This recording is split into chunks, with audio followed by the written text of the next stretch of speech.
like I am live, so that's awesome.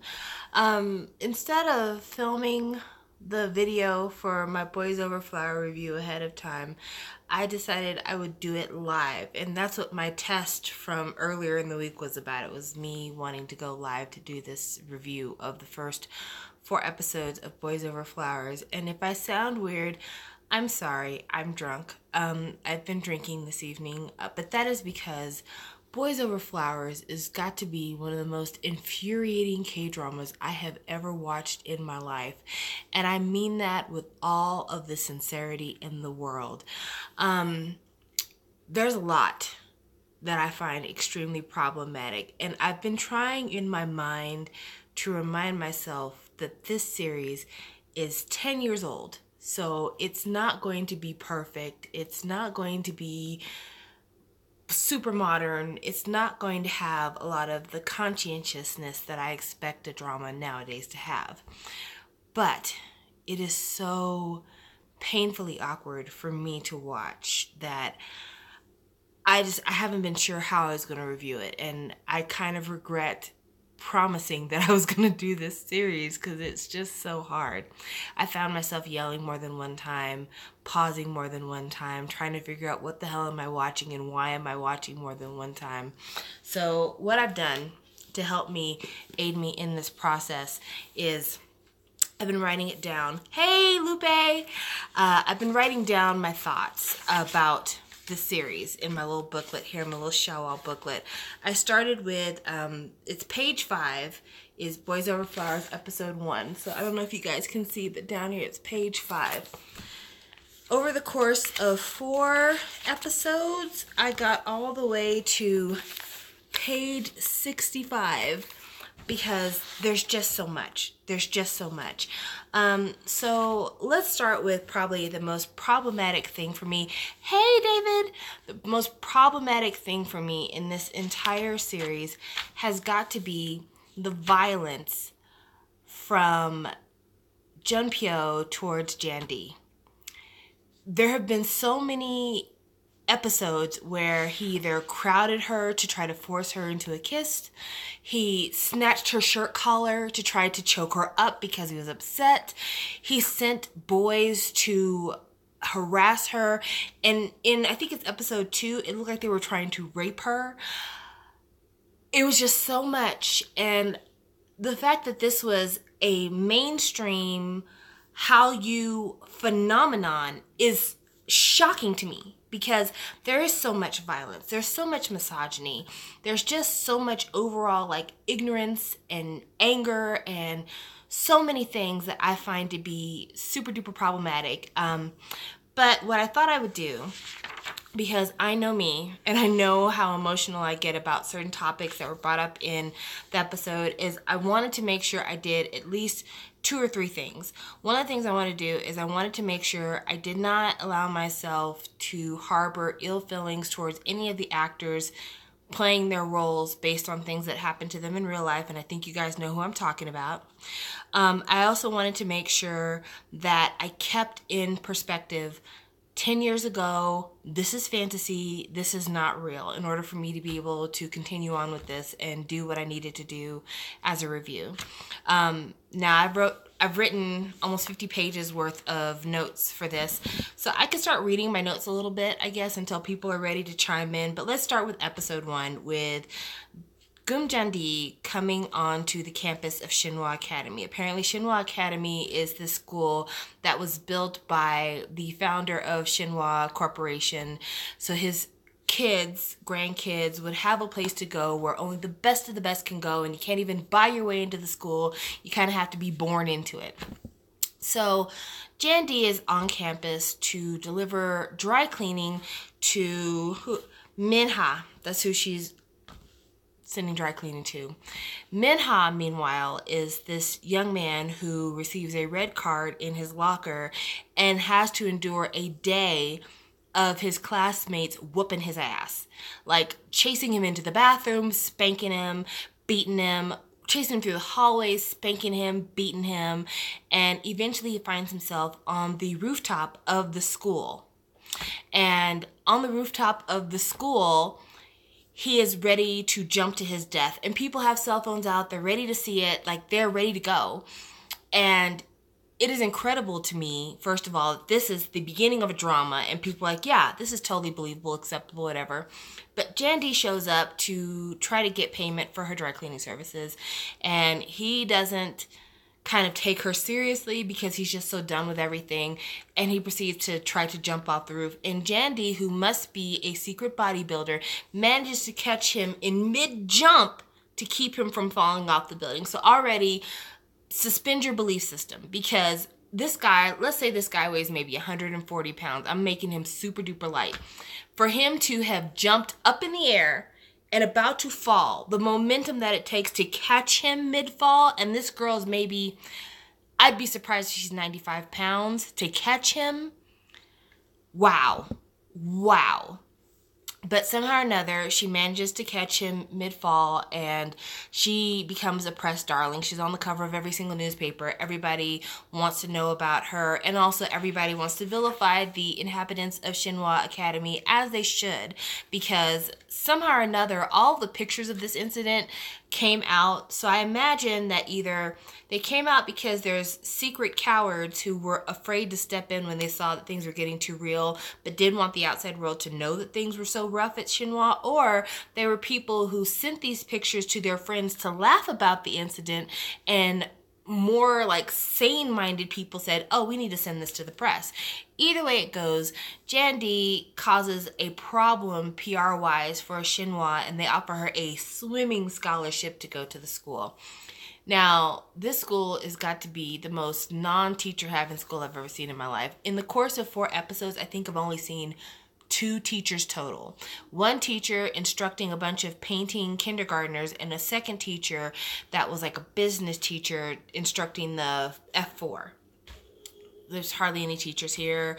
These students, no wonder they're busy filming their classmates trying to jump off roofs, because they don't have shit else to do during the day. But we finally run across the F4.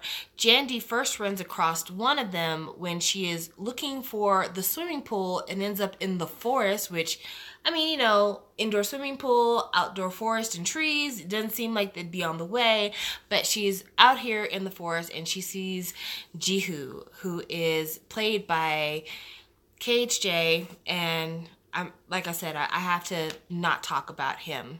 I can't talk about him. But she sees him in the woods in his all-white blonde hair, looking like an anime angel, playing the violin, and she, of course, is immediately enraptured, in love.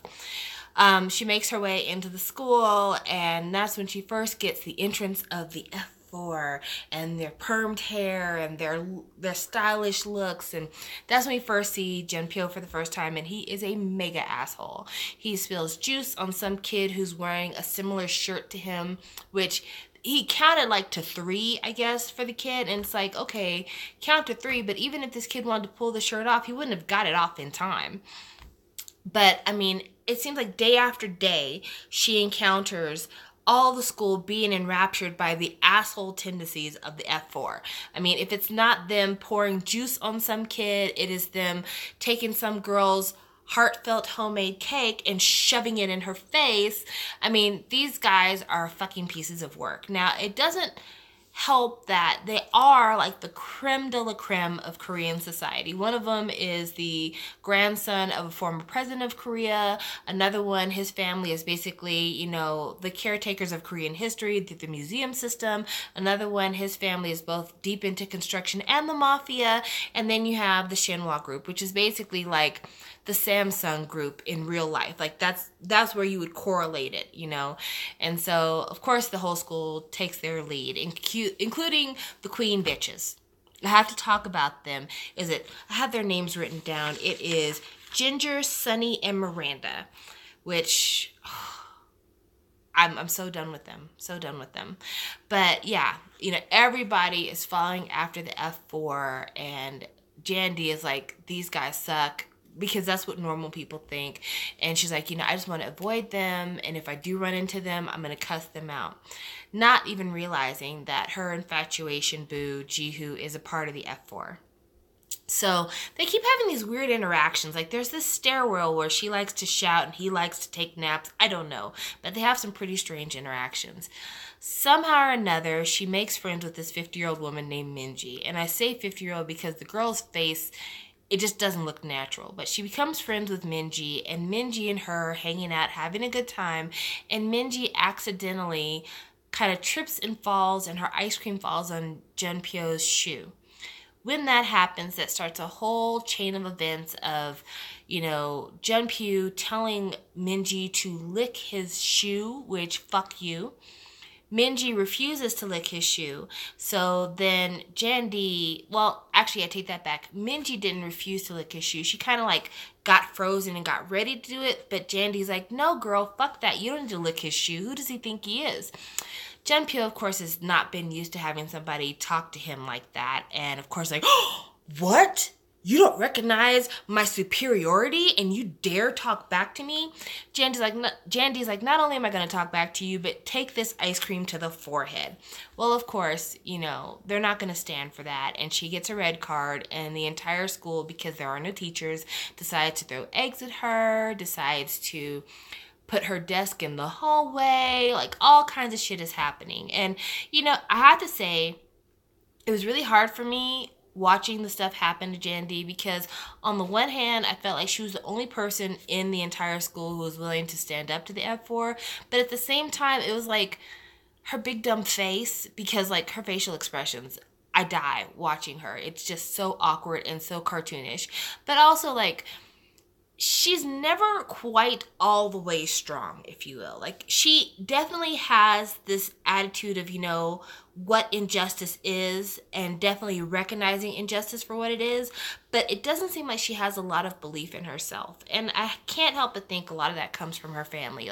The only reason why she's even going to school at Shinhwa Academy is not just because she rescued this guy who was going to jump off the roof, because her family is money-grubbing society climbers, and they're basically ready to pawn their daughter off to whoever is the highest bidder at this Shinhwa Academy. Her mom's complete motivation through this entire series is, what is the richest man I can get my daughter to marry? So when Jonghyun has Jandy at his house overnight, and he explains it to her parents oh, well, I want to take responsibility for her. They're oh, hey, that's cool, whatever. What parents do that? Seriously, what parents do that? And her mom spends the entire series talking about, you're getting fat, you're not putting on your makeup right, you need to do this, you need to do that, try to catch a husband. And it's a lot, guys. It is a lot. Between that and her father's gambling problem, thank goodness she's got the cutest little brother, because otherwise I'd be totally done with her family. But it's the fact that they don't have a lot of faith in her, or they feel like the only value that she has is her potential as somebody's wife, I think is the reason why, even though sometimes Jandy does step up, there's other times where she really shrinks back. And I think a big example of that is her interaction with both Jihoo and Jonghyun. Jihoo, she constantly is kind of receptive to him, infatuated with him, but at the same time, she doesn't feel like she's qualified to be a potential romantic partner to him. She's satisfied with staying around the edges of everything. Even when Sohyun, who Jihoo's infatuated with, says, hey girl, I can tell that your interactions with him are special. He's not like that with everybody. Maybe you should go ahead and make your move. She's like, no. Just please treat him kindly for me. And then you look at her interactions with Jonghyun. Now, she stands up to him when it comes to the ice cream incident. She stands up to him when everybody is treating her poorly because of the red card, when he's busy filling up the pool with trash and geese and anything else he can find. But then, when he kind of corners her outside in the forest and he's attempting to kiss her, and she keeps her hold herself back, she doesn't stomp in his face. And it's so weird to me, because at one point prior to him trying to pressure her for a kiss, she actually roundhouse kicks him in the face. Seriously, she got so mad that she was ready to square up and then kicked him in the face. But then when he decides that her trying to kick him is because she loves him, she backs up and becomes cowardly, and you start to see that that's kind of the turning point. in their relationship, where it becomes not just her being like, you absolutely are somebody that I have no romantic interest, I don't want anything to do with, to her kind of being like, okay, well, maybe I'm just too shy to want to be with you. And it's a very confusing development for sure. It was confusing for me. So let's get past, the red card thing and the bullying, which is extreme bullying and terrible and is a continuing theme throughout the 4 episodes. Hell, at the end of the 4th episode, they set this girl's bike on fire. What the fuck? After putting a trip chain in the middle of the courtyard so that she flies off of her bike and she could have died, they actually turn around and set her fucking bike on fire.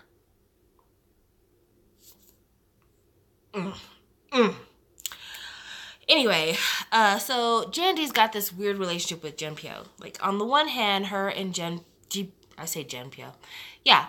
something to talk about. Her and Jonghyun, she's very aggressive towards him because she realizes he's a piece of shit. And, of course, he has no respect for anybody because being as wealthy as he is, why should he have respect for anybody?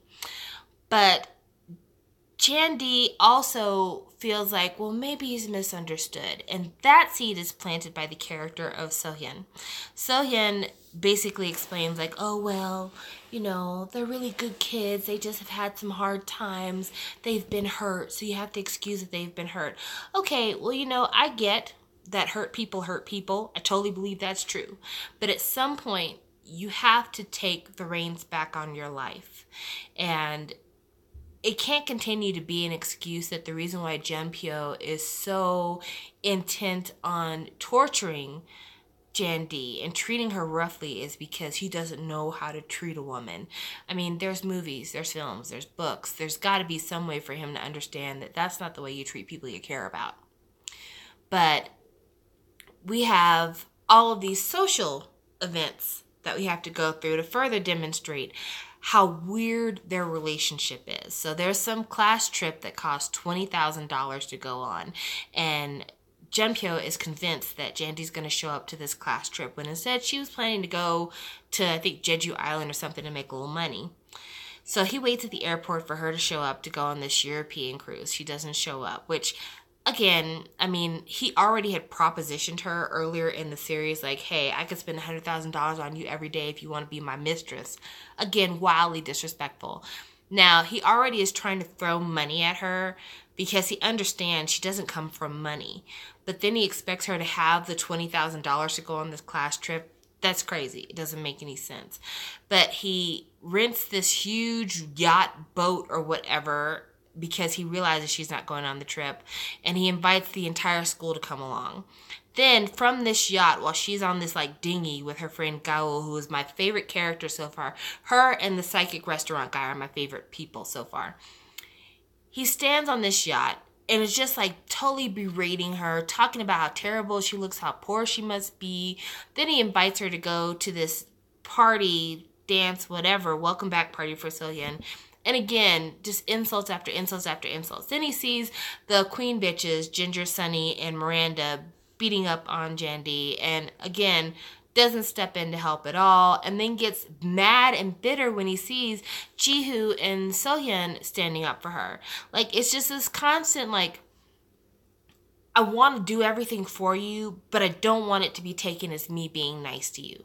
I want to smother you in riches and spoil you, but at the same time, I need to maintain this ice-cold facade. And I realize that tsundere culture is very popular in Korea, but it just makes for a very hard watch 10 years later in the climate of the Me Too movement. And, just recently there was a big scandal, like super recently, some actor who was also a drama teacher at a university was accused of sexually assaulting several of his students, and he recently committed suicide. I think it's Joe Min-ki was his name. I think so. Don't quote me on it.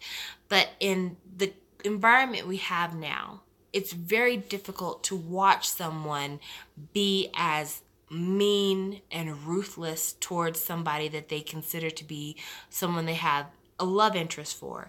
And it was very difficult for me to watch Jandy's feelings towards Jonghyun changed so much.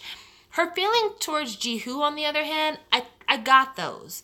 Those I got, because when the guys were fixing to rape her in the locker room, she totally was like, you know, grateful to him because he intervened. And even though he never like truly stood up in front of a crowd on her behalf, his kind of backdoor mechanisms to keep her safe, she recognized them for what they are. His kindness, she recognized it for what it is. And so their relationship was a very odd relationship. But like I said, I have a hard time getting over the fact that Jandy was so abused by these people, and that according to what I'm understanding from the way the series ends, her and Jeonpyu are going to be like really in love. I don't see it. Like, if Jandy was a friend of mine, if she was a girl I knew, and she told me about how some guy tried to have her raped, insulted her and embarrassed her in front of the whole school time and time again, basically put a hit out on her, and then also tried to force himself on her through, you know, kissing and all this other stuff, I'd be like, okay, girl, well, we are headed down to the police station to get this restraining order. But I think that speaks to a couple of different things. I think, one, it speaks to a really harmful narrative for young girls about, it's the pigtail syndrome. The guy who pulls on your pigtails only does it because he really likes you. I think that's a harmful thing that we've given our girls, which then turns into tsundere culture with the cold-hearted guy is just being cold because he doesn't know how to work his feelings. And I think that in real life, that kind of I can change a bad guy mentality leads to a lot of domestic violence incidents. So for me, it was really hard to see it as entertainment, and I saw it more as, you know, kind of socially acceptable victimization. The other thing that I wanted to touch on too during this live stream was the character of Minji. I knew from the very first moment I saw Minji that I didn't trust her. One, because she looked like she was 50 years old, pretending to be a teenager, but two, just like her interactions with Jandy. From the very first moment when she turned her back on Jandy, when everybody was throwing the eggs at Jandy, I just knew that like me and her weren't going to get along. Because I think as a friend, especially knowing how she's being picked on because she stood by your side, just giving her a sheep from the Build-A-Bear workshop and a spare set of gym clothes is not enough. It was not enough. And then later on, kind of her whole, you know, oh, you're dating him? I want to go away from you. Like, I read that exactly for what it was. Like, they couldn't have been more loud about the way that Minji felt towards Jandy and her relationship with Jeonpyu. And so we get to episode 4, and Minji decides to set up, hey, how's it going, Rosario? Minji decides to set up Jandy. And the way that she sets up Jandy is by going ahead and inviting her to a club in the middle of the school week, I'm assuming. And Jandy meets a guy with a guitar who at first I thought it was Jonghyun, but it wasn't. It was some other big-lipped guy. Meets a guy with a guitar and drinks a drugged Perrier bottle and wakes up undressed in this guy's bedroom. Hey, Mason! She ends up undressed in this guy's bedroom, not knowing what happened, how she got there, how she got undressed, whether or not they had intercourse, even though I feel like she'd be able to feel that since she said she'd never had intercourse before. And this lipstick writing on the mirror talking about thanks for last night, which that should have been another clue. Like, unless you brought lipstick with you, what guy is writing in lipstick on a mirror besides the contestants from RuPaul's Drag Race? So, yeah. I already knew, hey, I already knew that, you know, it was some bullshit with Minji, but stop that. Okay, Rosario's saying that I have a baby cute voice. I do not have a baby voice. I have a grown-up voice, thank you very much. But I already knew that Minji was up to no good, but this whole scenario with her, like, before they even did the big reveal that she was the one that set this up, I just knew it was her, because when she was in the club and the girl bumped into her and she proceeded to like backhand slap the girl and then call her ugly and say that she had a bad body, that's not a normal course of action for people to have. Like, that's not a normal response for anybody to have. And personally, oh, Minji is the evil character from Boys Over Flowers. I'm sorry if you didn't catch earlier. Personally, there were several times in this K-drama where I was like, why aren't people getting their asses beat? Like, why aren't people turning around and smacking the shit out of folks? When the QBs, that's what I call them in my notes, when the QBs were first picking on Jan.D, I remember thinking, you should turn around and beat the shit out of them. But it didn't happen. Then in episode 4, after Minji has released all the pictures of Jan.D in her drugged out state in bed with this shirtless guy, these girls go up to her. One grabs her head, the other two grab her shoulders, and they proceed to push her into the cafeteria. Again, as soon as they let me go, that would be their ass, because I would have popped up and I would have done everything I could outside of murdering them. Like, it would have been a wrap for that. But again, it's K-drama world, and so you kind of have to try to suspend belief in a lot of different ways, but it was just so tough for me.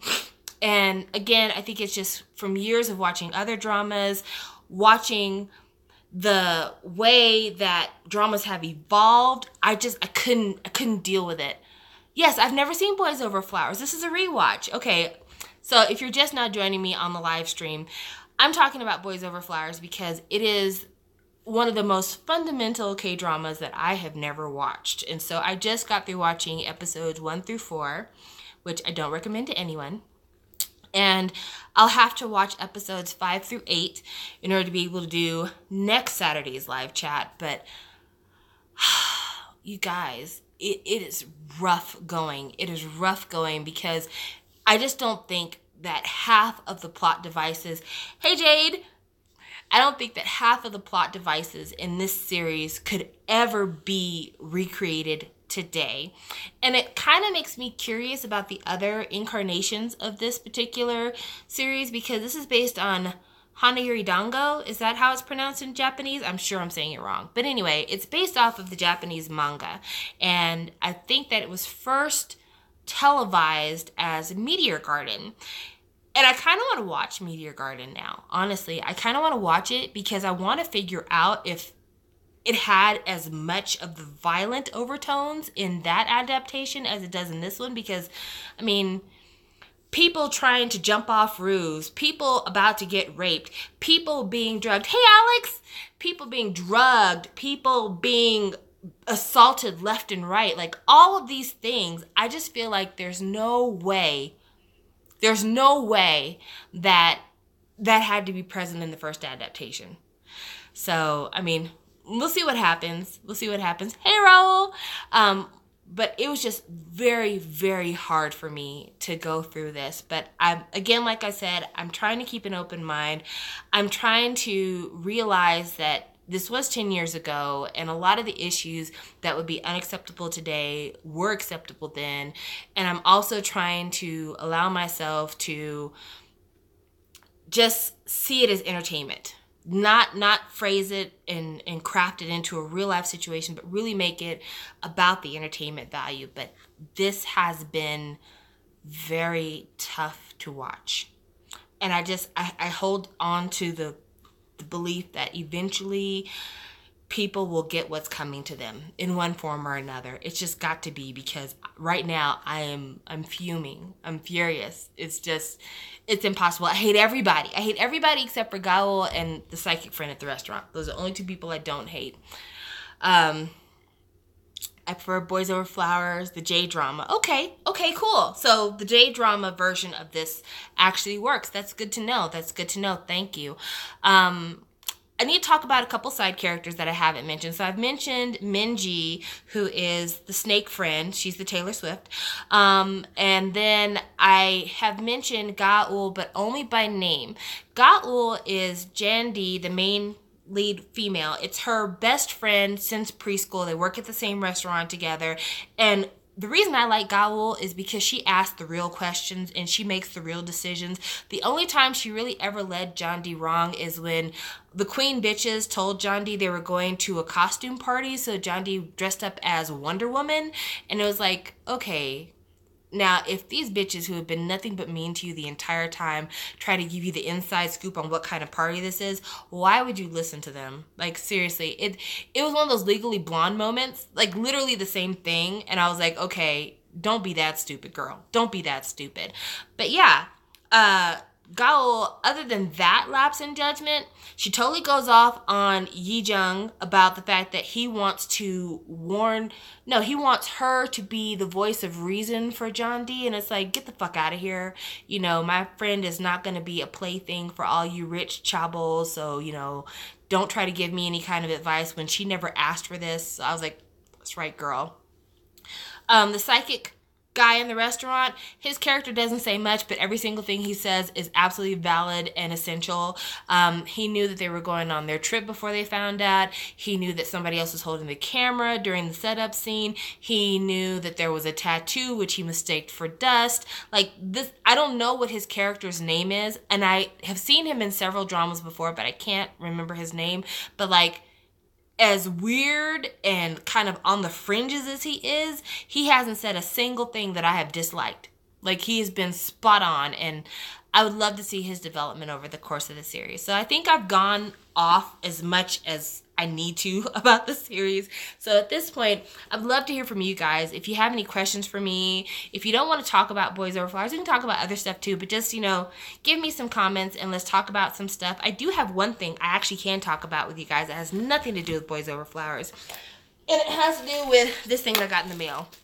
So, in my K-pop collection, I try to collect a lot of K-hip-hop stuff.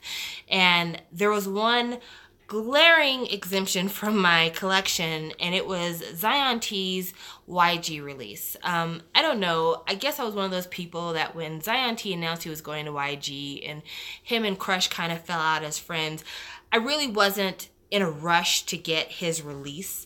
And then at the time when it was finally announced and it came out, it was super expensive. Like, I'm talking $30. And then you still have to pay international shipping. I wasn't prepared. So I didn't get it for a long time. But I was on Amazon last week and I saw it for like $33 prime shipping. And I said, you know what? Bet. Let's get it. So I just got it today. Opened it up. This is the plastic that was on it. And you can see Zion.T, I guess. No, I'm not showing a snack. Oh, my connection. I don't know. I might not be able to. You guys might not be able to see me because my connection keeps going up and down. But anyway, I got Zion.T's Black Film 00 release. And this is one of those times when, packaging-wise, I was super excited when I got it, and once I opened it up, I was super pissed. So this is the back of it, and it's YG official. It's got this sticker here, which you have to be careful when you're opening it because you don't want to damage this sticker. And then there's like all the songs on it are on the side. So it's supposed to be like a old studio Hollywood reel-to-reel. But when you open it, it's not a reel-to-reel. It's actually something different. So it's got this lip that you can open. I've opened it a couple of times. Glad I did it off camera because otherwise it would be really awkward seeing me open this for the first time because it took me like almost 2 minutes to figure out how to open it. But inside you've got the CD up here. So that's really cool. And then down here you have all this random shit. And that's all I can call it, is just a bunch of random shit. You get this coin here, which is the Zion.T Comedian Hollow coin, and the coin looks like Zion.T's back, and then on the other side it's just got like a big O, which the album is O.O, I guess, so there's that. Then you get this Zion.T flip book, which is, it's made incorrectly. There are, you know, with the flip book, you really only can see about half of what's on the flip book, and there's a lot of action that takes place in this area of the flip book, so when you're flipping through it, you don't really see it. So I'm going to show you guys kind of, see, it's dark, and half of the image you can't really see. And then it does it to the other side as well. It's the credits.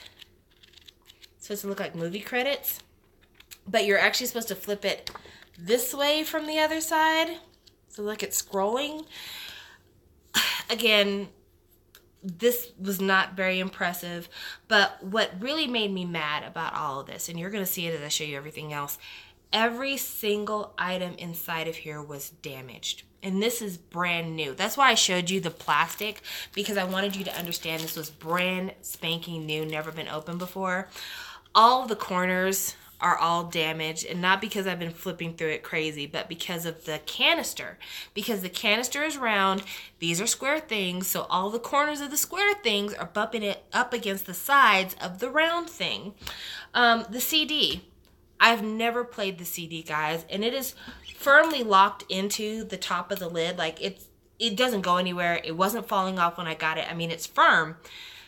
I don't know if you can see, but the CD, I have stuff propped up here because I don't have my tripod. The CD is completely like scratched up. I don't know if you'll be able to see that, probably not, but if I could photograph this, there's scratches all over the CD. I'm not even sure if I'm gonna be able to play this thing because it's so scratched up. Then you have this paper clip, came with this paper clip, and all these other little ticket stubs, receipts, money, stuff like that. You can see from looking, all the corners are all just like completely fucking scratched up and bent up, bent out of shape, bent up. So you can see it's like brand new. Everything's all bent up because, again, square things, round corners, there's gonna be an interaction. So this is the credits, which I don't know if you could see. You probably can't, but like the corners, see how it's kind of like the corners are all damaged. Then you get this cinema ticket, which this is all really nice paper. This is actually really, the quality of the stuff is not bad. It's a design flaw, basically. But you get that. You also get a receipt, the black label receipt, and the total on the receipt is like 23 something, I guess, which, you know, I wish this was $23, but no, this was like $33. So I'm really disappointed by all the damage. And then you get this dollar right here with Zion.T on the front. You can see kind of the damaged corner from that one, again, because of square shapes and rounds, you know. And then on the back, you've got some other stuff here. You can see it's bent right here. Again, it was bent like this when I got it because of the design. Then you get a Polaroid. So this is the Polaroid here.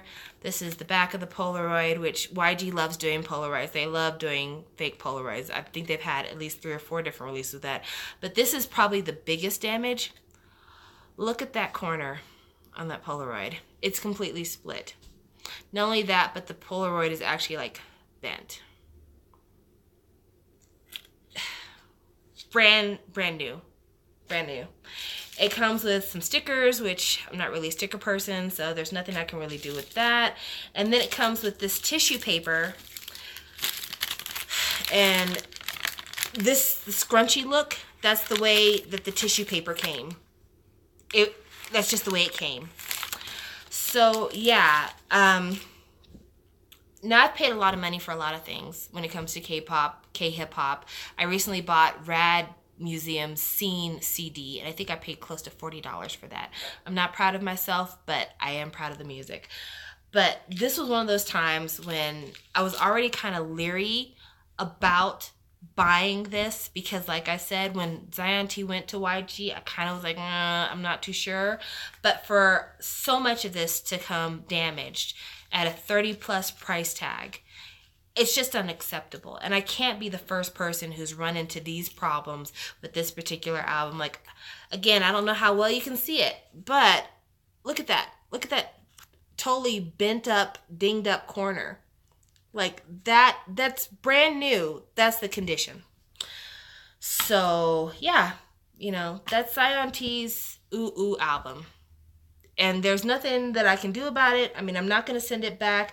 I'm not convinced that if I got another copy of this, that it would be in any better condition. Because like I said, these things are square things in a loose, round container. They have no choice but to bump up against the edges of this thing in shipment and be bent up. There's just no other alternative. So yeah, that's my non-boys over flower things that I can talk about right now. Other things going on. Tomorrow, I'm going to be shipping out all of my giveaway stuff to the people who won. Hopefully, they'll appreciate that. I had 2 Jonghyun albums I was giving away, and so I need to hit the post office and send those out. Also, I've been doing something really strange lately, and I say it's strange just because, I mean, it is a useless endeavor on my part because I know how I am. I've been buying stationery supplies from Wish.com, or the Wish app, and I know I'm not buying them for me because I'm not the kind of person who's made for journaling.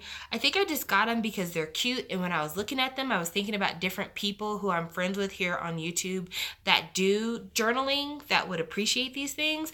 So I got some washi tape in the mail that I left in my car, so sorry I'm not showing you that. But I also got these stickers in the mail, and they're nothing but like anime heads. It's actually quite creepy. I'm not sure why I got them. I think at the time I thought that the drawings were cute, but now I'm just realizing it's a big stack of heads. So yeah, it's just heads. Heads. Heads. More heads. And more heads. And just heads. Just heads. Just heads. I don't know what I was thinking. I'm not sure. But it was one of those things where it seemed like a good idea at the time, so I went with it. But I have like 15... No. I only have 10 more things coming. But we'll see what else Samantha buys when she is drunk and not thinking properly. Yeah, that's fun. Also, I have... It's all it is anime heads. Anime heads. Other things I have coming in the mail, I did buy the Billboard BTS magazine box set. It's not my intention to keep the entire box set. I will be selling off pretty much all of it except for Rapmon's magazine because I don't collect all of BTS like that, and that box set was like $100 and I really can't afford to keep all of it. Yeah, Jade, I did buy that. In fact, it's going to be delivered on Monday. I got the shipping confirmation. Yes, Mason, you can buy Jimin from me. And it'll come with a poster too. So there's that. But I did buy the BTS Billboard set. Also, Jade was kind enough to buy me a... Thank you. I love Rapmon. He's my fave. Like, just everything about him is perfection to me. I just really, really love him. Jade, you can have Sugar as long as you're ready to pay for him. But Jade bought me the Koya cushion pillow from the Line store in New York. Okay, Alex, you could buy the Taeyang from me. Okay, so half of it is spoken for. There you go. But she bought me the Koya pillow from the Line store. So I have an authentic, yeah, $100, Rosario, $100. I would have bought just one magazine at $9 a piece. But I mean, the $100 does include shipping. Like, shipping wasn't extra. Hey, JW, you are a little bit late. You'll have to rewind to catch the Boys Over Flowers talk. $100 plus shipping for the group magazine, plus all the individual covers, plus the posters was not that bad because I knew that I was going to be able to flip them pretty easily. So I'll end up getting what I wanted and I'll get the rest of it kind of supplemented through separate sales. So it didn't seem that bad, but I got the Billboard box set, and I was talking about the Koya pillow. I got the Koya pillow from Jade, and I bought a fake from eBay. And I was kind of torn about that because, you know, I do not like to see people's art ripped off. I don't. I think that the people who make fan art and stuff like that, they deserve to be compensated for their work. But this wasn't me trying to buy something to keep from buying what I should have been paying for authentically. This was me paying for something to make a comparison video because, I mean, I know I'm not the only person that sees these replica items and wants to know what the difference is. And I've seen a couple of videos where people have done something similar, but I wanted to get something where it was like exactly. So I got the exact same size I ordered of the Koya pillow that Jade sent me. And then I'm going to do a video kind of just showing the difference in terms of like, how well is it stuffed? How well are the seams? Is it packaged similarly? All this stuff. And the replica that I bought, it hasn't arrived yet, and I'm wondering if it will because like the tracking number is not coming up for some reason. The replica I bought was $12. The one I got from Jade, I think once shipping was involved and everything else, it was like $40. So there has to be a difference. I know there has to be a difference. But anything I can do to encourage people to buy authentic goods as opposed to buying replicas or, copies, I'm going to do, because as much as we think about these big companies and how they're the ones who are profiting and the artists aren't, if the big companies can profit, they'll continue to release material for our faves. It's the same thing with K-dramas. If you love an artist, an actor, or a writer for K-dramas, you have to watch their shows. And the reason why you have to is because if you don't, then nobody's going to be encouraged to work for them again. Nobody's going to be encouraged to throw money behind their name anymore. And yeah, it sucks that when you're giving the money to Billboard or when you're giving the money to the Lion store, you know that your faves are getting pennies on the dollar of what you're spending. But at the end of the day, it encourages continued involvement. It encourages people to want to throw the money behind the name, to give them more opportunities, and it gives them more money-making opportunities in the long run. And I felt the same way about all of my K-pop faves. I buy a lot of SHINee merchandise. I buy all of their CDs. I pre-ordered the DVD. I'm about to pre-order the new Japanese album. I'm just waiting for Zen Market to tell me that everything's okay, and then I'm going to get it from them. But I'm getting these things not necessarily because I can't live without them or I can't get digital versions of them, but when the physical sales are good, when the merchandise sales are good, it lets SM know that SHINee is still a money-making entity and they can continue to release stuff for SHINee and we'll still buy it. And maybe they'll give us more stuff. Maybe SM will be inclined to give us the concert footage from the Inspiration and the Inspired series. So the money I give to the record label, the money that I give to the companies that get CF's endorsements and stuff, I do that to help my faves continue to thrive. Is SHINee still popular? I mean, I would say SHINee is still popular. I will say, because I'm not delusional, SHINee is never going to be as popular in Korea as they've been in the past. One of One did okay, but it didn't do nearly as good as View. Well, actually, let's even go kind of more in time. View was really popular. Married to the Music, not as much. One of One, not as much. Tell Me What to Do, not as much. They still won music shows, but none of those subsequent releases lived up to the hype and overall popularity of View. But SHINee still does well. Taemin has been doing very well solo. People who are really into the art of music have appreciated Jonghyun, and his contributions to other artists have done very well. And SHINee was still relatively strong in Japan. So, I mean, they weren't done. They aren't done. But this situation with Jonghyun has been scary. It has been scary because, the way that he passed away was so shocking. And it made you wonder if people would feel it's appropriate for them to continue on, because there's no way that you can continue to love and follow SHINee without thinking about what happened to Jonghyun. Like, during the Dome concerts, I couldn't look at that footage. Even like the dancing, smiling footage, I couldn't look at it without thinking about who's not there and what's missing. And I didn't know if maybe the taint, and I'm not saying it's taint for me, but maybe the taint of what happened with Jonghyun would keep SM from wanting to continue to do things that invoke his memory and invoke his name. And you can't think SHINee without thinking of him. So it's been very important for me to continue to support SHINee in a monetary way so that SM will know it's okay. It's okay to give us more Jonghyun music. It's okay to give us concert footage. It's okay to continue to release unreleased things. It's okay for you to show SHINee as the current living four if you need to.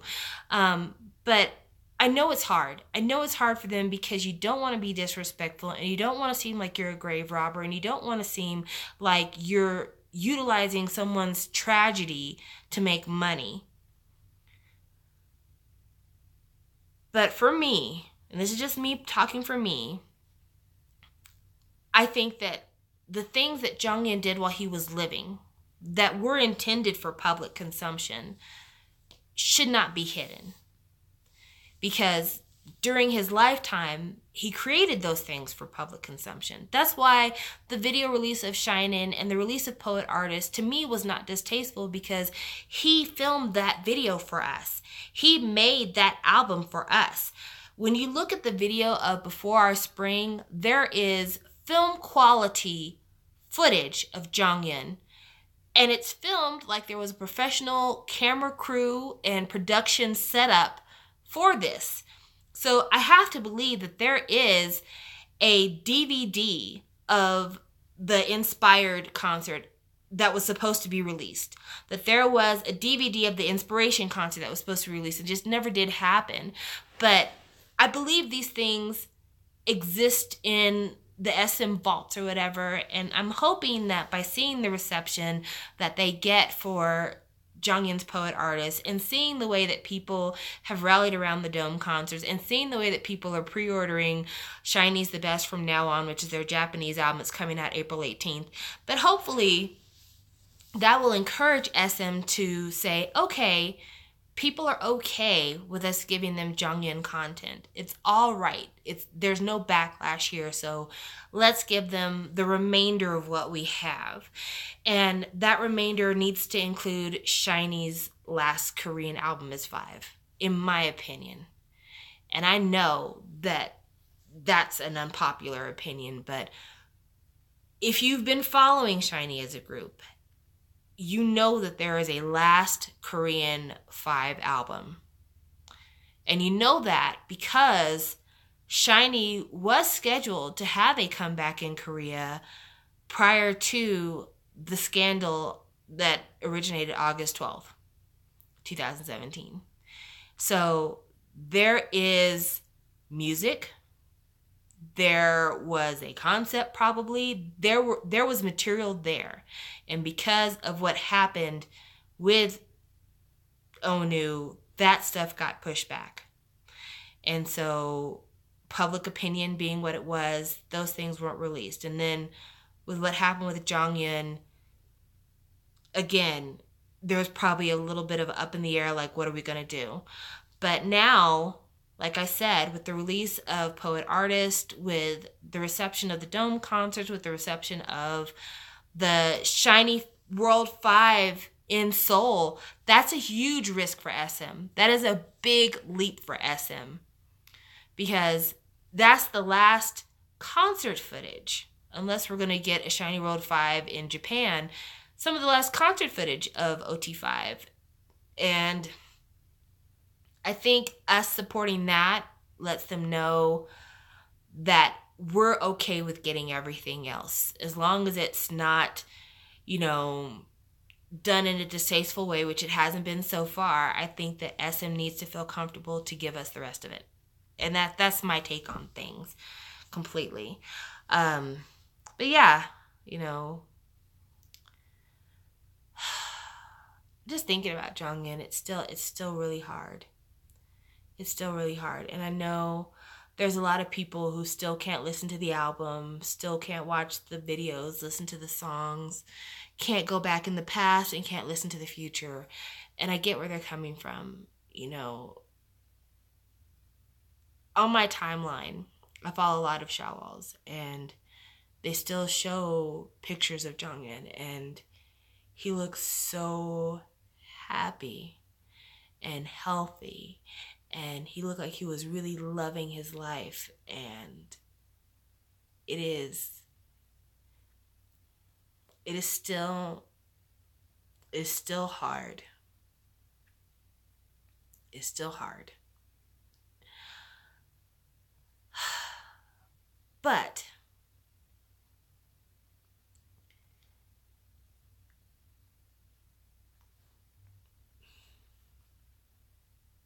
it is still hard.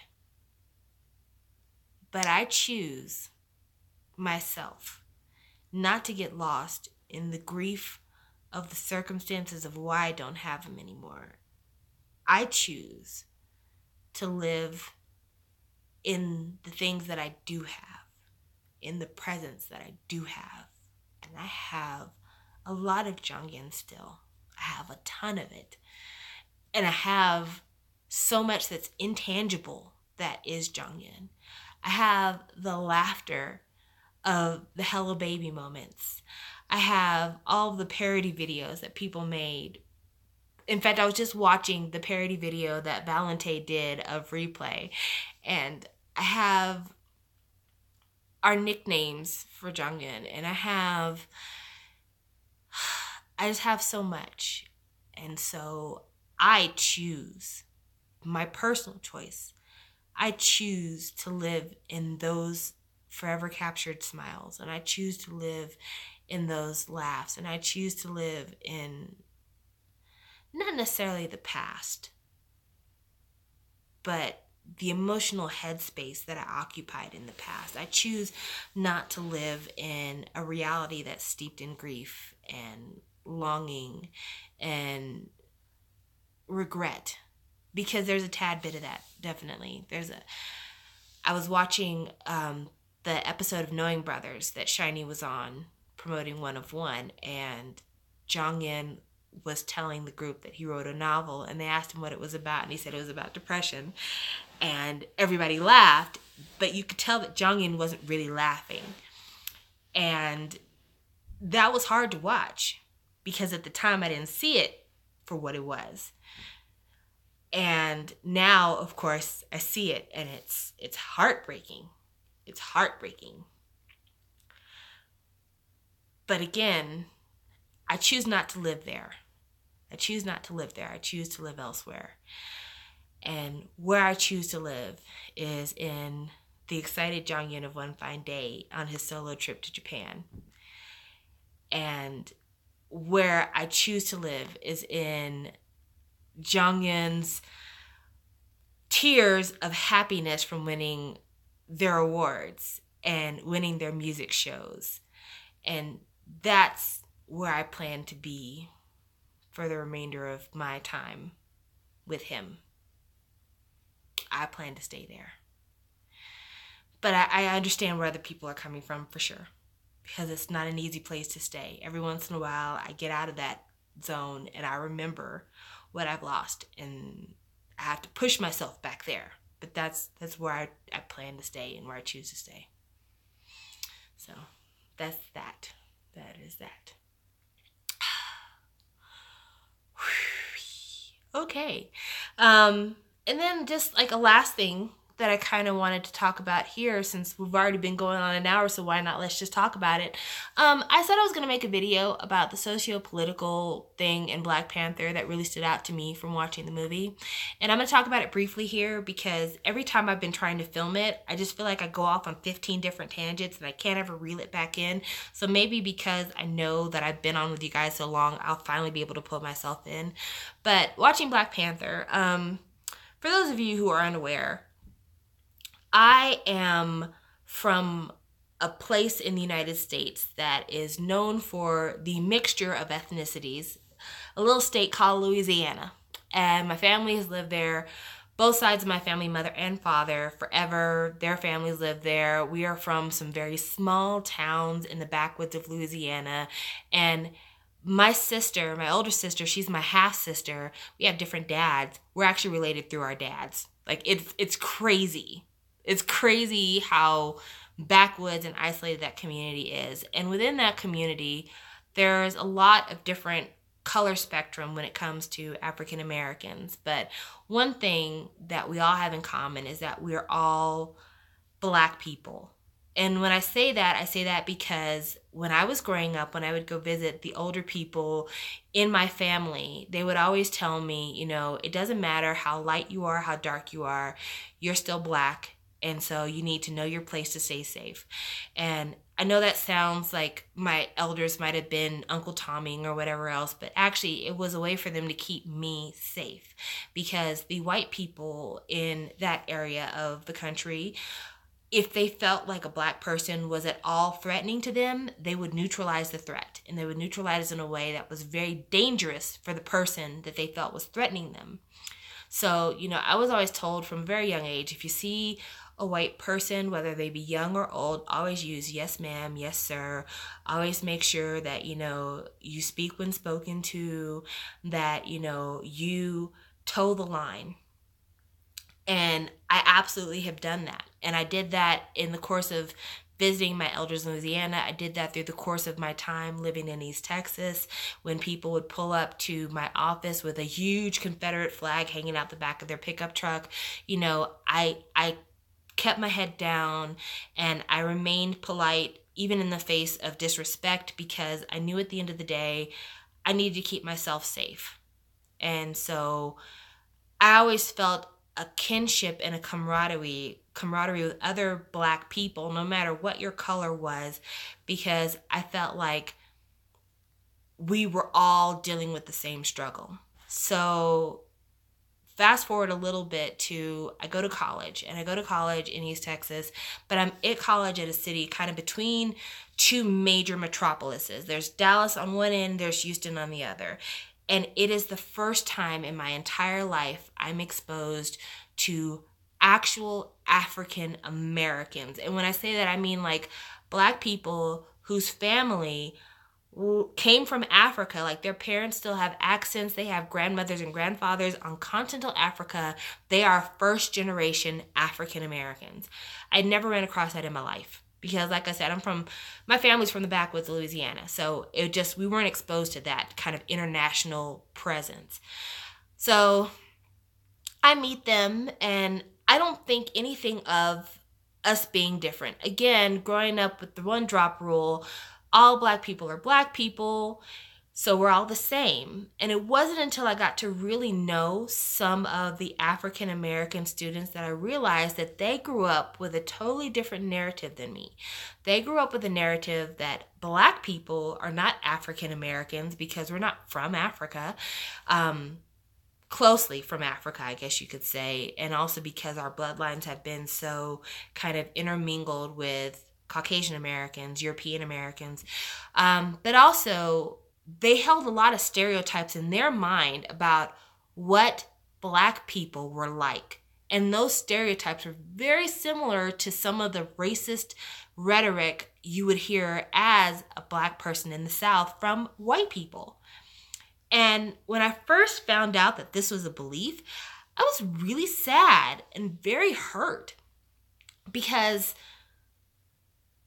when I was a child and I'm in history class and I'm hearing about slavery and about the Middle Passage and everything, I remember hearing about the abduction of black people and thinking they took us away from our home. They took us away from our place and they brought us here. And it's a very unique experience to be a black person in America, because almost everybody else in America has a place that they can say is their ethnic home that's clearly identifiable. Like, European Americans can say, I'm Scottish, I'm Irish, I'm German, whatever. If you are from South America, you might say, I'm from Colombia, I'm from Brazil, I'm from Portugal. If I'm from, a different place in Europe, or I could say I'm from Korea, Taiwan. But for African Americans, it's always been, or for black Americans, I should say, it's always been, I know I'm from Africa, but I don't know what country in Africa. I don't really have a place I can identify as where my majority is. And so when I first met my first African Americans, I wanted to be able to be closely identified with them because I wanted to be closely identified with my majority. And to know that I wasn't considered as a part of that majority, it stung, it was hard. And one of the things that I felt like I really identified with the movie of Black Panther was with the character of Killmonger. And the fact that, he is half Wakandan, but he's half black. And he's raised by this father who tells him of, the joys of the homeland and the perfection of the homeland, and how if you could just get back there, things could be okay. And you're suffering through this reality right now, but one day you're going to be embraced by your people, where you are basically a prince. And for his father to be murdered by his home country, to be betrayed by his people, much like the betrayal of captured Africans, because part of the Middle Passage was the fact that tribal wars, the people who lost the tribal wars, were sold by other Africans into bondage.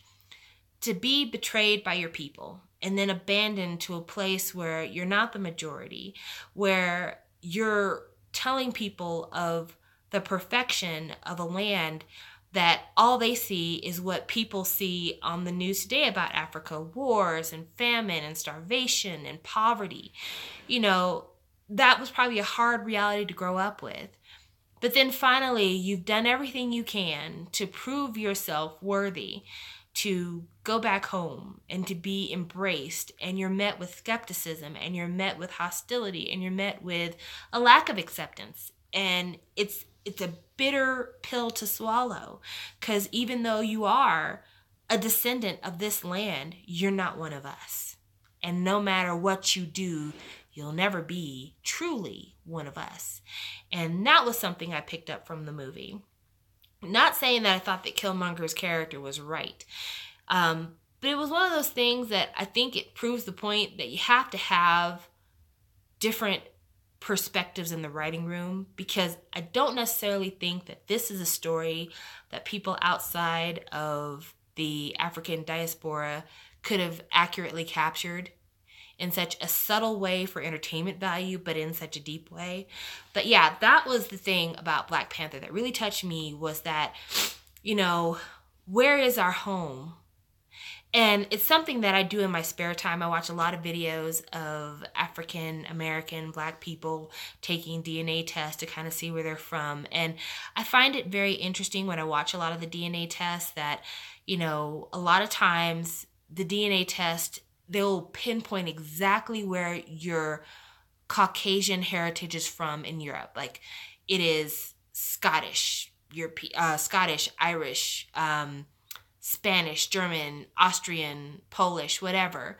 But when it comes to Africa, it is broadly sub-Saharan or broadly whatever, you know. They can't even pinpoint you to Nigeria. And it's odd, because in Africa, there is a lot of tribal distinction. So, I mean, if the DNA tests are being administered properly and the testing criteria is being done in a very specific manner, you should be able to trace people's lineage down to their tribe. But no, when it comes to the heritage, when it comes to their heritage, a lot of times I can pinpoint the Europeanness, but I can't pinpoint the Africanness. But that's not an anomaly just towards Black people. I mean, I've seen a lot of DNA tests for people who are from Pacific Islander tribes, and it's never pinpointed like you're this Maori or you're this Samoan or whatever else. Same thing with Asian. You know, they'll pinpoint to a certain extent, even though most Asian countries, there's a lot of homogeny there. So you should be able to be like, you are this percentage Korean, this percentage Japanese, da da da. There's still a lot of ambiguity there. And so I think when it comes to the DNA testing, you know, I think that's a pitfall a lot of us fall into. But for, like I said, watching all these people trying to identify where they are from Africa, I think it's because for a lot of us, it would be nice to be able to say, I am this. Because a lot of it you can't say. I mean, you can't have a Black person who has got my skin tone and not acknowledge the pain behind it. You know, not acknowledge, you know, there should be a larger sample. But there's whole countries where they can get these larger samples. You know, African countries are just as big, if not bigger, than European countries. So there's definitely a sample size that just needs to be drafted from. I'm sorry, I was responding to a comment. But you look at, you know, where we are kind of in this whole thing and wanting to find your place. And it's very difficult trying to find your place when it's a place that comes from so many painful other places. You know, like my grandfather, and I don't have a picture here with me now because a lot of my stuff is still in storage. My grandfather was a pale-skinned, freckled, redheaded man, but he was a black man. He was not white, but he had silky fine hair, red silky fine hair until it turned white gray. Again, freckles, and was super pale. My mother is super pale, and my father was darker, but yeah, like there's a Louisiana, the entire range of colors in Louisiana. And my grandfather actually had brothers and sisters who escaped Louisiana because in Louisiana, people know your family's lineage. They know who's black even if they look white. They left Louisiana so they could become white. And I have relatives out there whose grandparents passed and now they are white people. But my grandfather married a darker skinned woman. They had children. My grandmother used to travel on the bus with her kids while my grandfather drove the car because they were afraid to be in the car together because they were afraid that they would be seen as race mixers in Texas and that something violent could happen to the family. So she would travel with the kids while he would travel by himself. And in Louisiana, people knew about kind of the spread of color, so it wasn't such a big deal. But you don't have a red-headed, freckled, pale man who's a black man without there being a history of race mixing. And considering the culture and everything else, it was probably involuntary race mixing. My mother always tells me the story of her great-grandmother. Well, it's not a story of her great-grandmother, but a story from her great-grandmother of her great-grandmother's mother who had all these very pale children. And the man who owned the property that they lived on ended up giving the property to her in his will.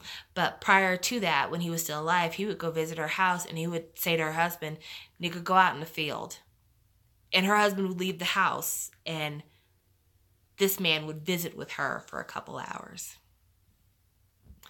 You know, and some people might try to look at that as maybe they had a covert romantic relationship, but when you have such a difference in power, there's no romance there.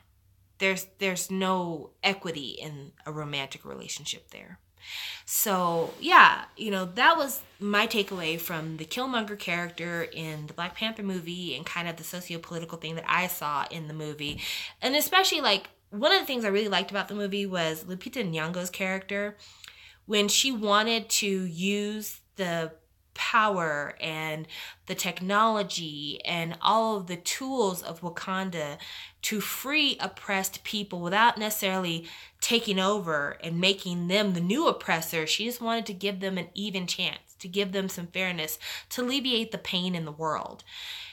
And her viewpoint was probably the most salient, the most kind of ideal viewpoint expressed in the movie. Whereas I felt like the viewpoint of T'Challa prior to his encounters with Killmonger about, you know, we don't want to expose ourselves, we don't want to let them in, we can't rescue other people who look like us because then we'll put ourselves in danger. You know, I hate to say it, but I understood where he came from as well. In fact, I remember watching the end of the movie when he goes to the UN to tell everybody about how Wakanda is going to open up to the world and teach them lessons. And I remember thinking, no, don't do it. Because once they get a hold of the fact that you have all this vibranium, the rest of the world is going to come and invade Wakanda to try to get it. You know, I totally understood that part. But I also understood Nakia and just like, you've watched for generations, for hundreds of years, the land be raped, the people be raped, the pain, the suffering, and we just let it happen. and we let them become other.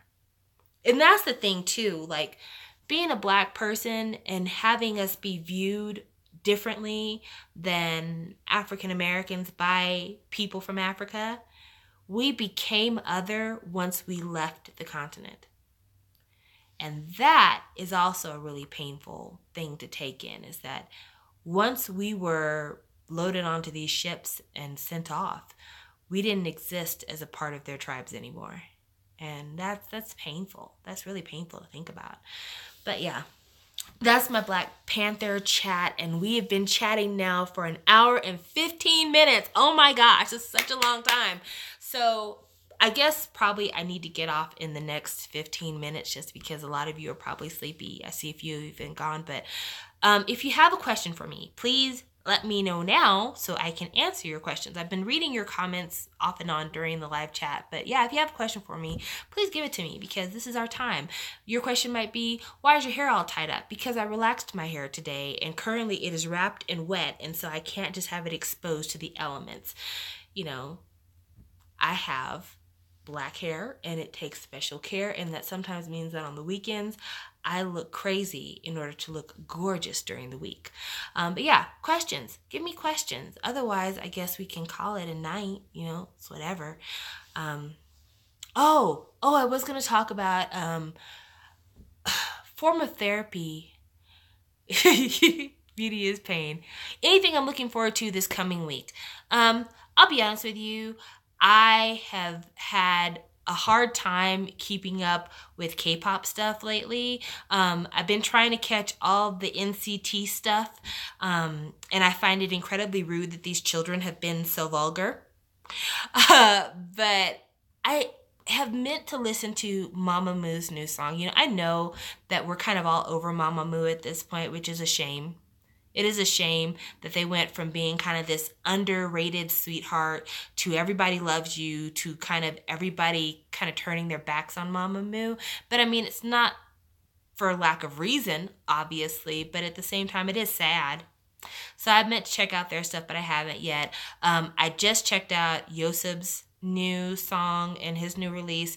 I've always enjoyed Yoseb's voice, so I really am happy about that. See what else is going on. I don't know. Just like I'm really not catching up with a lot of stuff. I am looking forward to Big Bang's new song just because I will support Big Bang through everything and anything. Well, almost everything and anything. I mean, there are certain limits, but you know, right now I feel like Big Bang's been accused of a lot of bullshit, so I'm supporting them. Sungkyu, I have not listened to his solo yet. I need to. I'll tell you what's kept me from listening to it. It was his second solo release. So I bought Sungkyu's first solo release that came in that weird bag, and I loved it. I thought it was perfect. I think the song, is it 60 Seconds? That song was so good. But then he did the second release, which I think was more popular, and I didn't like that one hardly at all.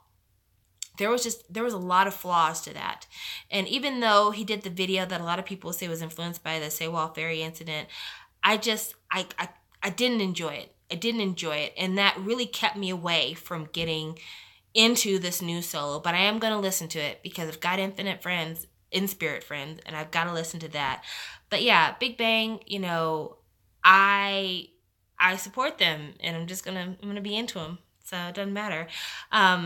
This year, songs that I've really been feeling, even though it is a blatant copy of someone else's song, I really like Boom Boom by Momoland. That song is just, it is the pick-me-up you need. If you're feeling depressed, put that shit on, and there you go. Me, me, me, me, me, me, me. Boom, boom, boom, boom, boom, boom. It's same thing, perfect. TVXQ. I am looking forward to TVXQ. However, TVXQ is one of those groups that it's hit or miss. For instance, I didn't like something. That was not my song. But then the release that came right after that was totally my jam. And so for me, I think it just depends on what they come out with TVXQ. You know, it really does. And, you know, I'm not a Cassie, So I can't say that just everything they do is perfect for me. That would be disingenuous. But with TVXQ, some songs are great, some songs not so much. I find that the albums tend to be, for me, where the magic is. The singles not so much, but the albums, yes. Form of Therapy. Form of Therapy did a video about the K-pop copyright strike stuff. And in the video, he brought up a lot of salient points. But what I was going to say about my channel is this channel here, the Shawwal Chats channel. I got a copyright strike once for one of my K-dramas that I reviewed. If you look back at my catalog of videos for this channel, with some of my K-dramas, the thumbnails are actually screen caps from the drama. And for those dramas, one of them got a ding, a copyright strike. And I was shocked because, I mean, I'm just like this. I'm just like this, where, you know, I'm just talking and there's no clips or anything. And I felt like there's no copyright infringement here. How can my opinion be copyrighted? It was because of that stupid screen cap I was using as a thumbnail. I was able to talk with the person who gave me the copyright strike, because it was a manual copyright strike. And I talked to them and they agreed that, you know, it was transformative enough. But yeah, I was just like, I'm not showing anything. I'm not showing anything but my ugly face. That's it. And yeah, that was something else. And then on my main Shawwal 360 channel, I did have some copyright claims from when I went to the SHINee fan meet and when I went to the SHINee World concert in Dallas. But that one I earned honest. That one I absolutely did. I had Tiffany's song in the background for a video. I think I had Dean's song. I had Olivia's song. She's not Alice Vicious.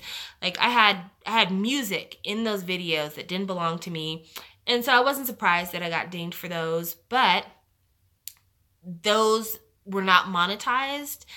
And I was lucky enough that SM proper did the copyright claim, so they didn't strike the video down. They didn't have me take it down. But yeah, you know, when that happened, I was surprised at first because the first thing that actually got claimed was the concert footage itself, which I thought that was kind of foul because, I mean, I was at the concert. I was basically recording myself screaming. I don't see how there's a copyright for that. But, you know, SHINee was in the background for that screaming. So, you know, it is what it is. But, yeah, that was the copyright claim that I got on my other channel. Not a strike, a claim. But, yeah, I got an actual strike from using a screen cap for a drama review. How bullshit is that? So, that's what's going on there. More music talk. Dean's Instagram. Oh my gosh, Dean's Instagram, what a beautiful, lovely, fun, great song. Love it so much. I'm really looking forward to a full Dean album. I'm hoping that Crush will give me a full album.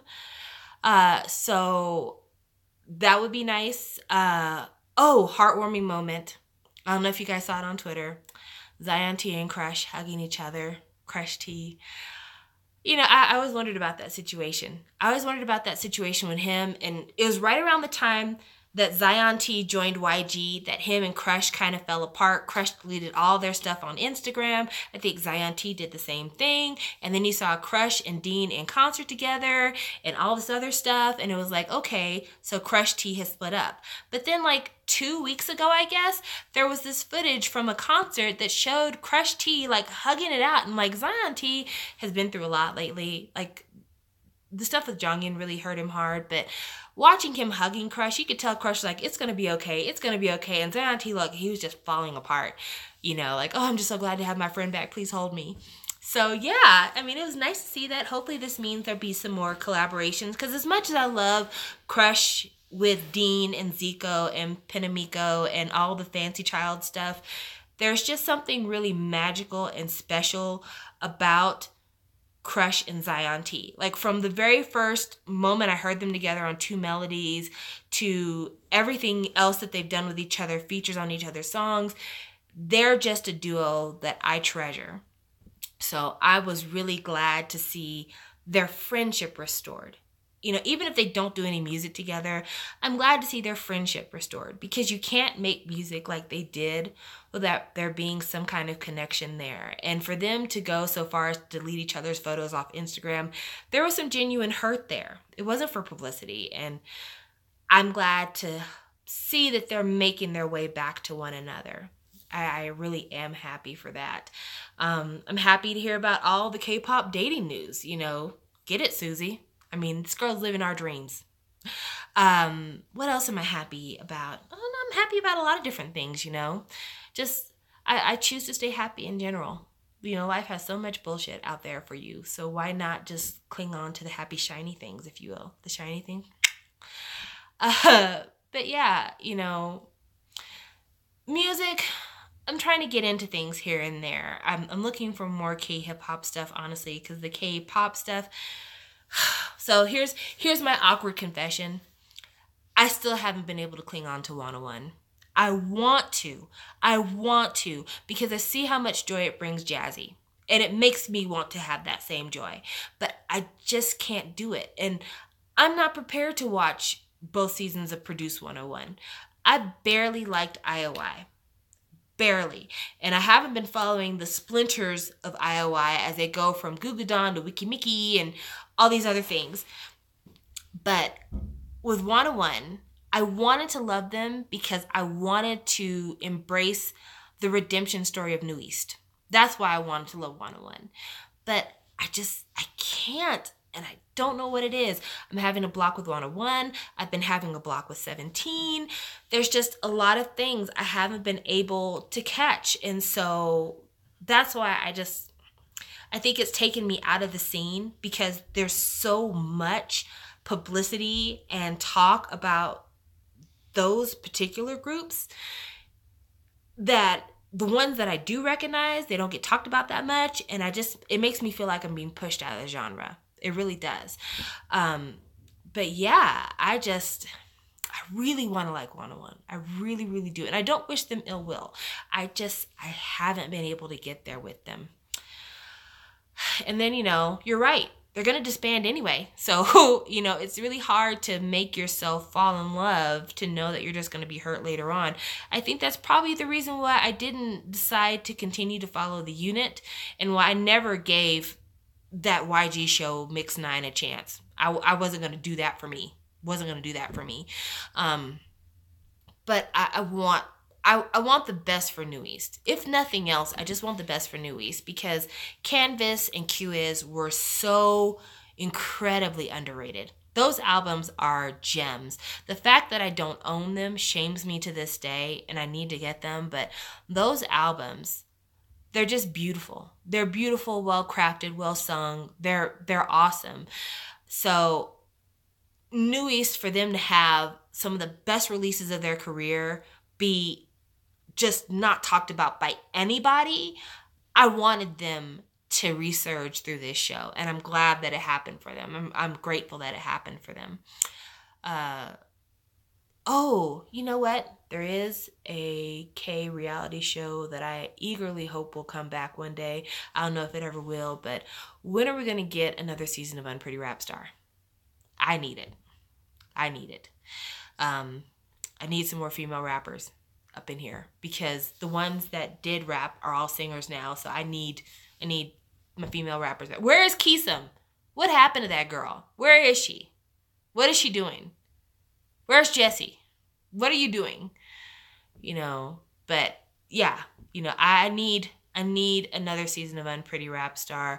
I need some more of that kind of energy, because that's the other thing that's kind of not hitting the right way with me when it comes to K-pop, is the lack of the girl crush concept. Like, that was a big thing for me with 21 and with Sistar and with 4 Minute.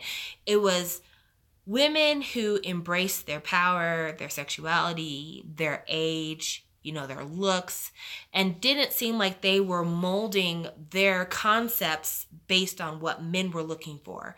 I don't necessarily feel that way about a lot of these new groups. And I know a lot of people are really jazzed about CLC and about Sunamu and kind of the changes that they've made. And, you know, black dress is cute, even though there's a lack of black dresses in the video. But with CLC and with Sunamu, both of these groups are groups that I feel they try on concepts like clothes. So it doesn't feel genuine to me because I know where they started at. And now I see where they are. And it just feels like it's one more costume change for me. Whereas with 21 and with For a Minute and with Sistar, I feel like there's always been a kernel of truth that just grew over time. And that's the reason why those groups meant so much to me, especially Sistar. Oh my gosh. Like, Hyolyn means so much to me because here she is, a girl with a high forehead like myself, who is darker skinned in a climate that doesn't really cherish darker skin, who has a phenomenal, unique singing voice and just exudes confidence and talent and charisma. And she's surrounded by 3 other chicks who anybody could tell you definitely give her a run for her money when it comes to the looks department, and all in different ways. But she never lets that lessen her. She lets that be a building block, and she embraces like, yeah, I'm a bad bitch surrounded by fellow bad bitches. What? And I just love that. I love that you have somebody as willowy, thin, and pale as Dasam next to Hyolyn, which is serving you curves and chocolate for days. And that group breaking up really broke my girl group heart. It really, really did. And I came into K-pop because of the Wonder Girls. So girl groups hold something very special for me. And for Sistar to break up, I can't even tell you how hard that was. It was really, really tough. Really, really tough. But yeah, you know, the new girl groups, it just feels like it's a costume. It's a costume. It's, you know, today we're going to do the hard chick concept, and then next week it's going to be the schoolgirl concept, and then next week it's going to be the galactic space warrior concept. You know, nothing sticks. And I need something that sticks. I need something that sticks. And I think that's probably the only reason why I really like Boom Boom by Momoland is just because it is one of those things where it's such a clusterfuck of images and colors that I can't even tell what the concept is, but it's just fun to go, me, me, me, me, me, me, me, boom, boom, boom, boom, boom, boom, boom. It's just, you know, it's a trifle. It's cotton candy. So, you know, it's easy to consume, melts on your tongue, leaves no residue. But I need another group that makes me feel the way that I felt with 2NE1 and the way that I felt with Sistar and the way that I felt with For a Minute. You know, I need another one of those, and I haven't gotten that from K-pop yet. And don't tell me Blackpink. Don't tell me Blackpink, and not because I have anything against Blackpink. The reason why I don't want you to tell me Blackpink is because they were groomed too much in the shadow of 2NE1 for me. I like them. I like them a lot. I think that they have good music. But I will never be able to listen to them and not think of the ghost of 2NE1. It's never going to happen. It's never going to happen. And again, it's one of those things where when I think about 2NE1, I think about Bomb. And I think about Minji, and I think about their lack of releases, for them to be a group for so long and for them not to have the kind of discography they should have had. So, you know, it's still there, you know, same producers, same kind of visuals, in my opinion, in terms of color scheme and stuff like that. It's just, and then YG doing the same basement tricks that he did with 2NE1. So yeah, you know, it's just hard to separate those two. So it's hard to fully embrace Blackpink.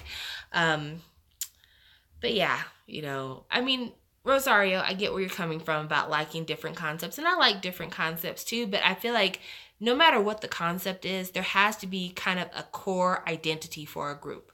You know, it's what it is. Like, it doesn't matter what concept a Big Bang comes out with, they're still Big Bang, you know? Like, they could come out with EDM music, they can come out with ballads, they could come out with harder stuff. GD could wear one long pink bang, or he could buzz cut his hair. It doesn't matter. The core is the core. And I think that's what I'm missing with a lot of these groups is, what is the core? You know, and especially with like the girl groups, you know, the core being kind of that standout vocalist as well. Like, that would be really nice, I think. So that's kind of where I sit with that. And somebody asked me about what's with Unpretty Rapstar. Unpretty Rapstar, just, you know, it was a show that started out like, it was an unexpected hit for me. Like, I mean, I was excited about the concept of Unpretty Rapstar when I first heard it. And then when I watched it, Jessie and Cheetah just stole my heart. And then in subsequent seasons, I wouldn't say that the cast have been as great, but there have been some great moments. You know, the worldwide dragging of Trudy was wonderful. But yeah, like okay, G-Friend, that is fair. G-Friend has been very consistent with their concept, and I have appreciated that, but I think that they lost a bit of steam after Fingertips. Honest opinion. But yeah, Unpretty Rapstar, it was so nice because exactly what I was saying here about kind of a kernel of authenticity and then building a concept from there. With a lot of the interaction with Unpretty Rapstar, I found that for me, the ones who did the best on the show were the ones who you felt the most authentic about. Whereas the ones that did the worst on the show were the ones that were the most uncomfortable with their rapping skill, the most uncomfortable with their image. And when they tried to dance or rap or do whatever, if they looked a little lost on stage or a little awkward, it's because really they were acting. Whereas other ones, they were actually being who they were. Excuse me, I'm burping. And they did the best. I've been drinking all night long, so I'm just now getting sober. But yeah, you know, the ones who did the best on Unpretty Rapstar were the ones that basically came on there as themselves, and they continue to perform as themselves. Like, a Jessie doesn't come on that show and pretends to be a Jessie. She was a Jessie when she got there, and she was a Jessie when she left. So that's the thing with Unpretty Rapstar. And I think that's what I miss about Unpretty Rapstar is more of that. And if Unpretty Rapstar had bad ratings and that's why they're not coming back, well, fakers like Trudy are part of the reason why they had bad ratings. You know, I mean, I personally, as soon as they said that Trudy was not mixed, I stopped watching that show. And it wasn't because I'm biased towards Trudy, it was because she presented herself as being one person that she absolutely was not. You know, she got her hair permed to evoke a specific image, and with that, a specific correlation with an ethnic group. So, yeah, you know, how am I supposed to gather around when I'm watching somebody pantomime? I'm basically watching somebody in blackface. That's not a concept. It's not a concept I'm going to watch. So, yeah, you know, I could see why the ratings would go down. So guys, we're now approaching an hour and 40 minutes. I'm almost 10 minutes over when I said I was going to finish this up. But next Saturday, I will be doing another live broadcast to talk about episodes 5, 6, 7, and 8. So we'll talk about that then. And in the meantime, if you want to leave me some concepts, I've been talking concepts so much, it's not stuck in my mind. If you guys want to leave me some topics of discussion for our next live session, please let me know. And if you want to be involved in the Boys Over Flowers talk, it's not too late. You know, as trashy as a lot of Boys Over Flowers is, I have to say, so far it's been a very fast watch. Like, you're never wanting for action with these last 4 episodes, and I have a feeling the next 4 will probably be the same way. You will be frustrated. You will be frustrated, but you will not be thinking, wow, this show is really dragging. No, it's moving like this.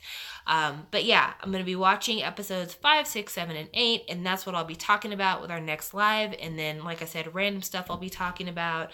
And I think that's it. That's all I can think of. Buy me nice things. Yes, Trudy did win that season. You're asking, she absolutely won that season because I guess Korea did not really think that somebody performing in blackface was a problem because Korea has its own kind of concepts of what is right and wrong in relation to African American culture, which is another discussion we could be having. Buy me nice things. Buy me nice things. Okay, nice things. I should put it together a wish list. Well, no. I don't want to do that. I don't want to seem like I'm begging, even though I am technically begging. But in terms of buy me nice things, buy me snacks. Buy me snacks. Send me CDs. Buy me snacks. I'm totally broke behind BTS and SHINee.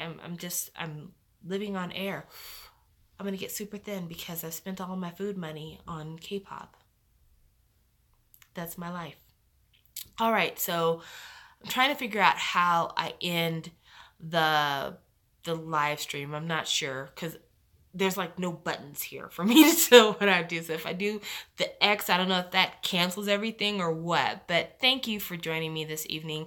For everybody who's been here, you need to leave me all of your names. That way the next time I see you, I'll know what your name is so I can like properly shout you out. Because I only really know the names of my friends who came to join me.